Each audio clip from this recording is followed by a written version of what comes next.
jadi untuk yang pertama ini kita akan belajar tentang terminologi dan arsitektur basis data. Sebenarnya ini teori sih, cuman kalau tidak dijelasin juga nanti repot juga ya.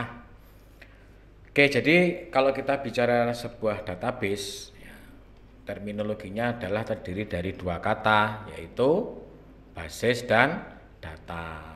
Data itu apa? Data itu bisa ada yang mengatakan bahwa itu simbol yang memiliki arti, itu juga bisa, artinya fakta yang mewakili sebuah objek juga bisa, atau apa ya, lebih cepatnya seperti kalau bahasa kita, kalau huruf-huruf dan sebagainya itu kan kayak simbol-simbol ya, dan itu nanti bisa akan menimbulkan sebuah informasi jika itu diolah, itu maka disebut dengan data.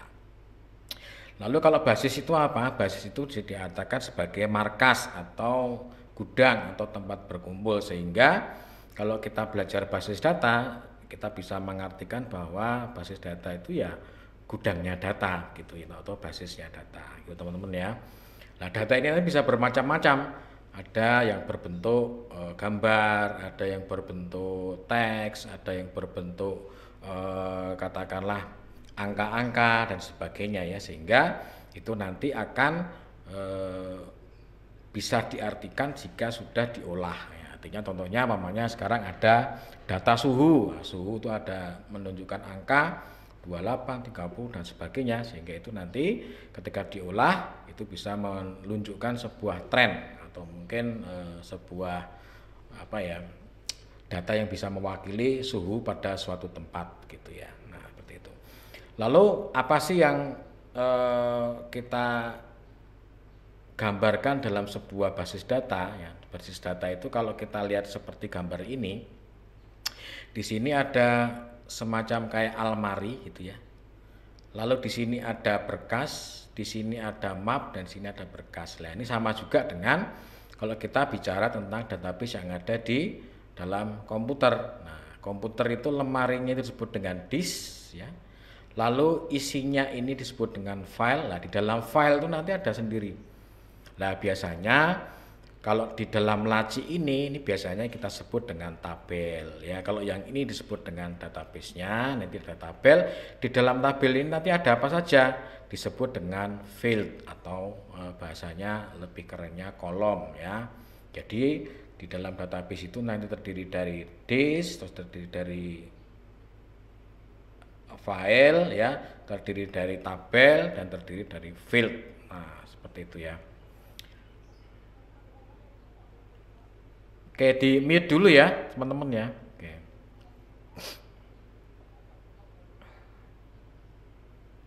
Oke, selanjutnya dari gambar di atas diilustrasikan bahwa basis data sesungguhnya memiliki prinsip kerja dan tujuan yang sama ya. Jadi intinya seperti ini, teman-teman bisa lihat. Ini kita bicara teori saja. Nanti untuk yang prakteknya seperti ini.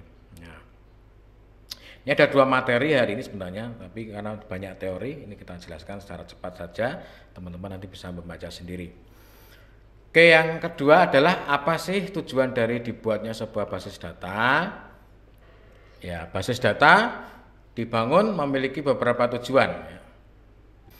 Oke, yang tujuan dari basis data yang pertama ya, yang pertama adalah kecepatan dan kemudahan. Maksudnya apa ini kecepatan dan memudahkan? Bayangkan kalau teman-teman tidak menggunakan basis data, mencari sebuah berkas mungkin EKTP gitu ya, atau mungkin dalam zaman dulu kan belum ada komputer yang terintegrasi, mencari data penduduk.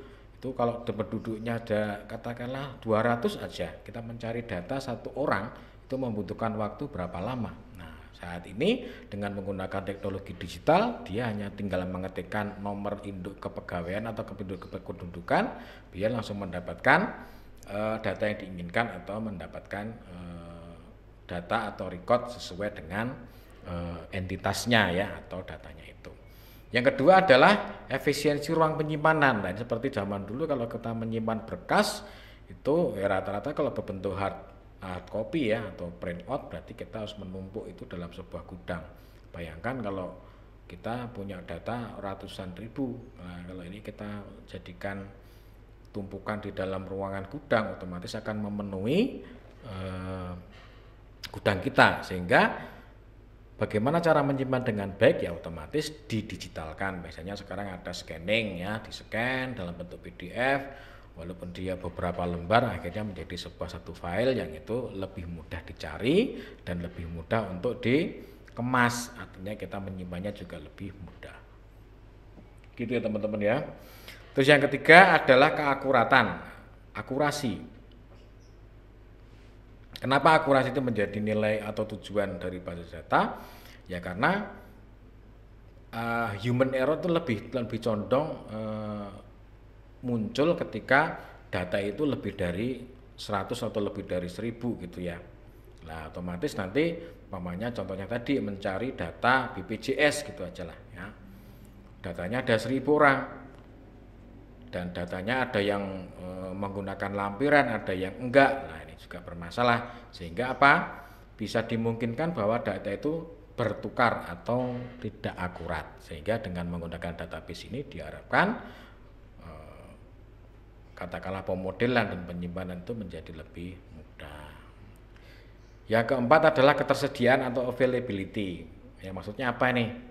Ya, yang dikatakanlah dengan ketersediaan artinya selama komputer itu on atau database atau server itu on, maka itu bisa diakses oleh siapapun dan dari manapun.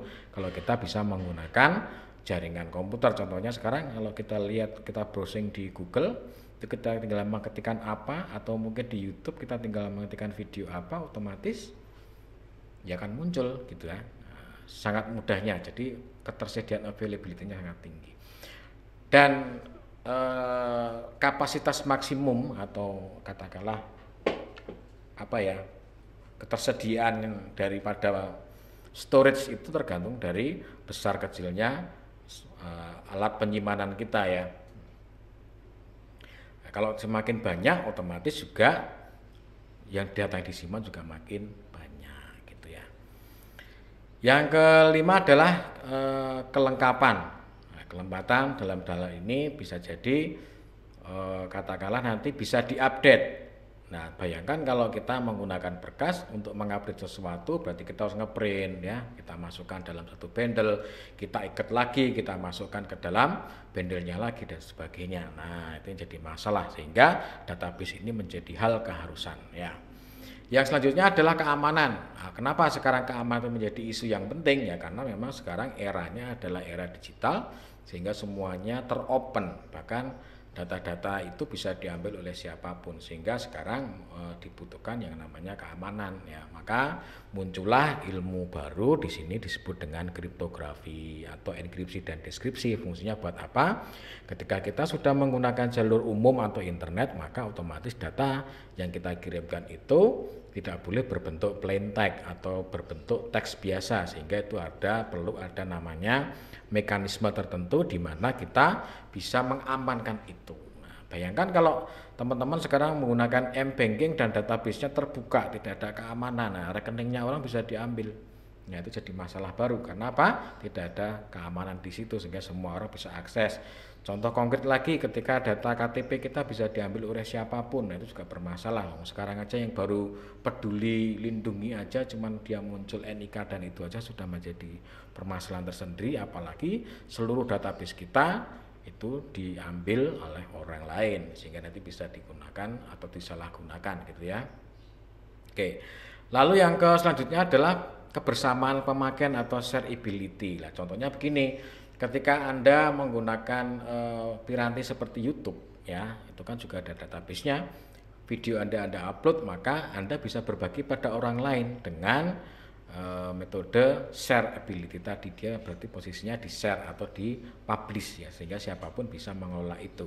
Lalu bagaimana pemanfaatan yang lain? Nah, ketika kita menggunakan database, kalau kita sudah menggunakan network atau menggunakan jaringan, maka ketika kita input di kota A bisa diambil di kota B dan sebagainya, sehingga ini mempersempit katakanlah biaya atau mungkin lebih lebih mudah ketika kita mengakses sesuatu ya. Bayangkan kalau sekarang kita punya usaha kayak Shopee gitu, hanya bisa diakses di Jakarta atau hanya diakses oleh pembelinya atau penjualnya saja, otomatis kan tidak bisa digunakan secara bersama-sama, sehingga disinilah muncul adanya namanya shareability ya, atau dia kebersamaan pemakaian dalam database.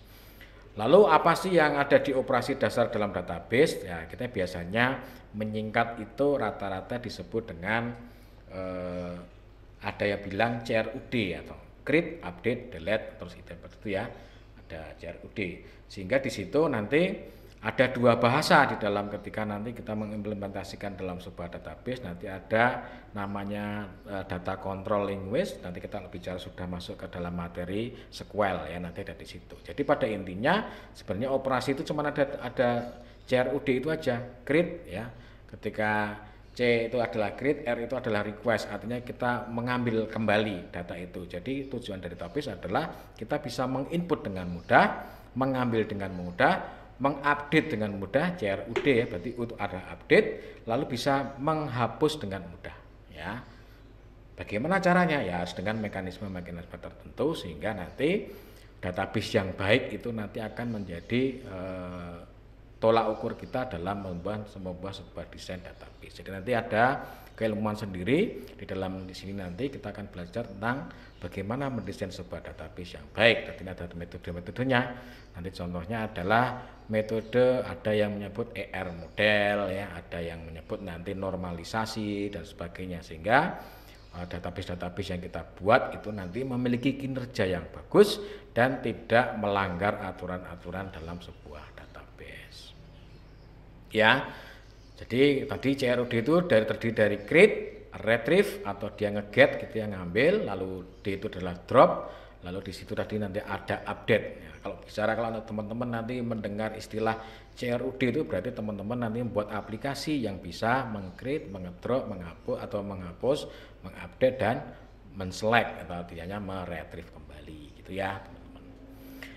Oke, yang selanjutnya ada dalam database itu ada yang namanya hierarki data. Hierarki itu berarti urutan atau jenjang kepangkatan dari sebuah data ya. Yang pertama terdiri disebut dengan sistem basis data, yang kedua basis data, yang ketiga adalah file tabel, yang keempat adalah record, yang kelima adalah kolom, terus yang terakhir adalah byte, dan yang terakhir kembali adalah bit ya. Jadi sebenarnya ini adalah mekanisme bagaimana sebuah database itu didesain dan diberi nama.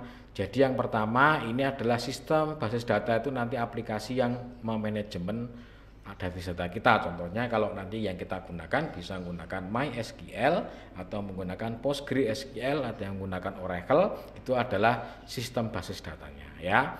Lalu basis datanya itu apa? Kalau basis datanya itu adalah nama database-nya, contohnya nanti database SIAKAT. Jadi kita membuat database yang menaungi sebuah database mahasiswa, ada nilai dan sebagainya di situ.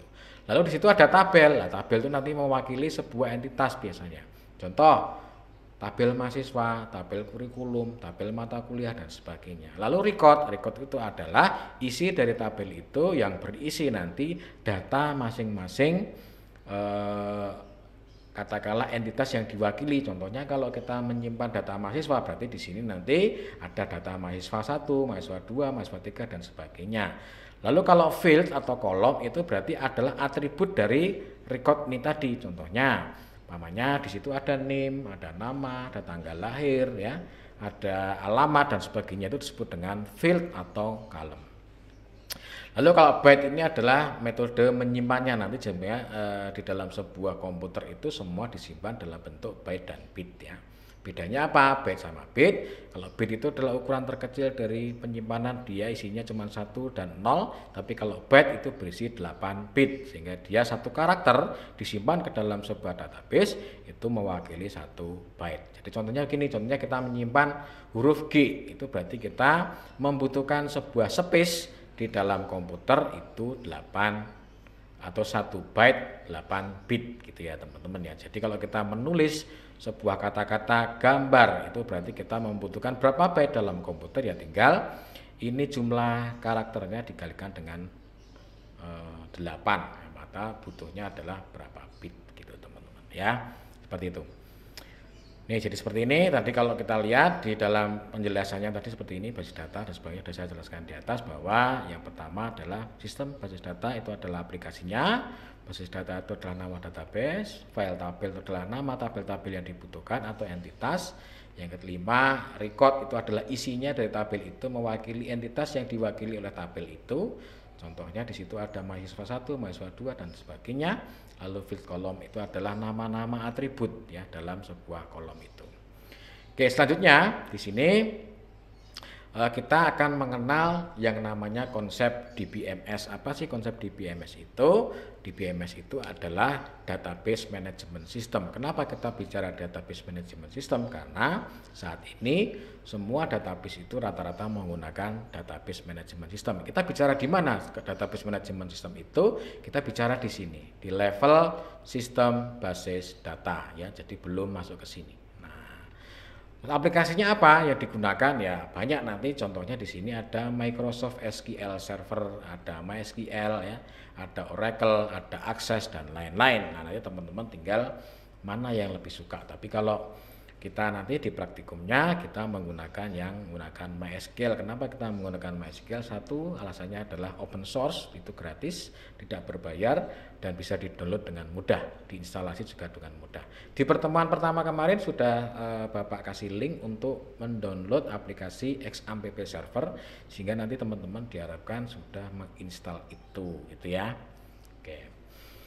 Lalu yang selanjutnya adalah bicara tentang komponen utama DBMS ya. Yang pertama tentunya harus punya perangkat kerasnya ya. Tentunya harus teman-teman punya laptop atau komputer di mana di situ terdiri dari prosesor, memori dan hard disk yang cukup untuk menyimpan atau menginstalasi aplikasi-aplikasi yang kita punya ya. Contohnya nanti di sini akan menginstal XAMPP Server. Berarti kita harus punya komputer yang bisa digunakan atau laptop yang bisa digunakan untuk menginstalasi DBMS kita ya. Yang kedua adalah basis data ya. Jika kita menggunakan basis data nanti kita akan membuat contoh-contoh basis data dan nanti karena kuliah kita ini di minggu pertama sampai dengan ketujuh nanti isinya kita adalah semacam pendalaman dari materi. Nanti setelah UTS baru kita menggunakan problem base ya. Jadi nanti kita menggunakan pendekatan kasus-kasus, nanti teman-teman bisa langsung mempraktekkan. Nah, gitu ya teman-teman ya. Selanjutnya ada perangkat lunak ya. Perangkat lunak itu ya seperti ini, ada SQL Server, Oracle dan sebagainya. Lah nanti di sini yang terakhir adalah pengguna atau user. Siapa sih pengguna itu? Pengguna itu ada banyak macamnya, digolongkan menjadi 3. Yang pertama adalah pengguna akhir atau end user. Di sini nanti dibagi 2, ada pengguna aplikasi dan pengguna interaktif. Nah, bagaimana pembedaannya ya nanti dari sisi fungsi. Ya, jadi kalau yang katakanlah kita menggunakan Facebook, itu berarti kita termasuk pengguna aplikasi. Tapi kalau kita pengguna interaktif, berarti dia orang yang mampu memberikan perintah-perintah secara langsung kepada DBMS-nya ya. Dalam hal ini biasanya dia bertindak sebagai database administrator. Nah, seperti ini ya.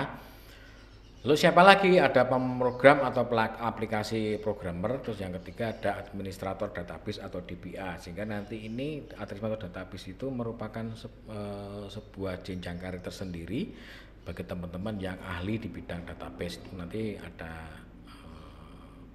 bidang kerjanya sendiri sehingga dia hanya berkaitan dengan bagaimana mengelola sebuah database, membuat tabel, membuat relasi, bagaimana membuat query dan sebagainya ya. Nah, contohnya di sini ada mendefinisikan, menentukan isi, menentukan sekuritas, keamanan dan lain-lain itu ditanggung oleh administrator database ya. Kenapa ini sangat penting lah, bayangkan saja kalau database ini bisa dicuri orang, kalau tidak ada keamanan, repot sekali, jadi masalah baru. Kenapa? Database itu kuncinya dalam sebuah aplikasi ya di database-nya. Kalau kita lengah di dalam membuat aplikasi atau di database-nya, otomatis data yang disimpan di situ bisa diambil orang dan disalahgunakan. Contohnya seperti tahun lalu ada namanya Tokopedia, itu database-nya tercuri sehingga merugikan pelanggan gitu ya. Nah, seperti itu tidak boleh terjadi. Walaupun kita tidak bisa menganggap bahwa sistem aplikasi kita itu 100% safe, enggak boleh ya. Jadi ya rata-rata kita berikan garansi 99%, karena 1% itu adalah kemungkinan yang bisa merusak yang 99% itu karena yang namanya teknologi itu di atas langit masih ada langit, sehingga tetap ada peluang orang itu membobol atau katakanlah memanipulasi, mencuri dan sebagainya dari data-data kita. Oke, yang selanjutnya kita bicara tentang abstraksi data. Apa sih abstraksi data itu? Nah, seperti ini. Salah satu tujuan dari BNS adalah menyediakan fasilitas atau antarmuka interface kepada user. Lalu, apa fungsi dari abstraksi? Ya, abstraksi itu adalah seperti ini. Kalau kita bicara tentang bagan, kalau dijelaskan nanti dari atas, ya silakan teman-teman bisa baca. Tapi kalau kita menggunakan bahan seperti ini. Level abstraksi itu adalah bagaimana kita melihat sebuah database dari kacamata kita. Contohnya ini dari view 1, view 2, view 3, terus konseptual, physical, skema ya. Maksudnya apa ini? Ya, maksudnya begini.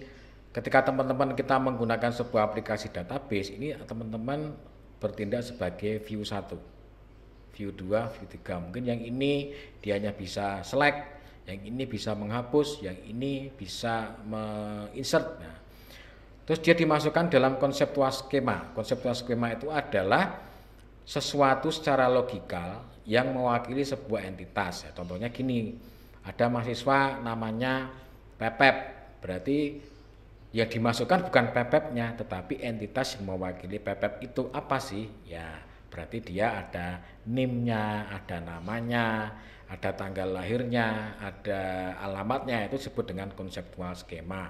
Nanti disebut dengan tabel-tabel dan disebut dengan field-field tadi itu, atribut-atribut tadi itu. Lalu dia disimpan ke dalam database. Yang disimpan apa? Ya fisiknya. Secara fisik itu berbentuk byte tadi, lalu disimpan ke dalam sebuah database atau bahasa mesinnya di sini. Jadi kalau dari view 1 langsung menuju ke sini bisa enggak? Ya enggak bisa, karena orang enggak bisa baca angka 10 dan 10 dan sebagainya. Karena apa? Tidak terdefinisi dengan baik di dalam konseptual skema. Jadi contohnya seperti itu teman-teman ya.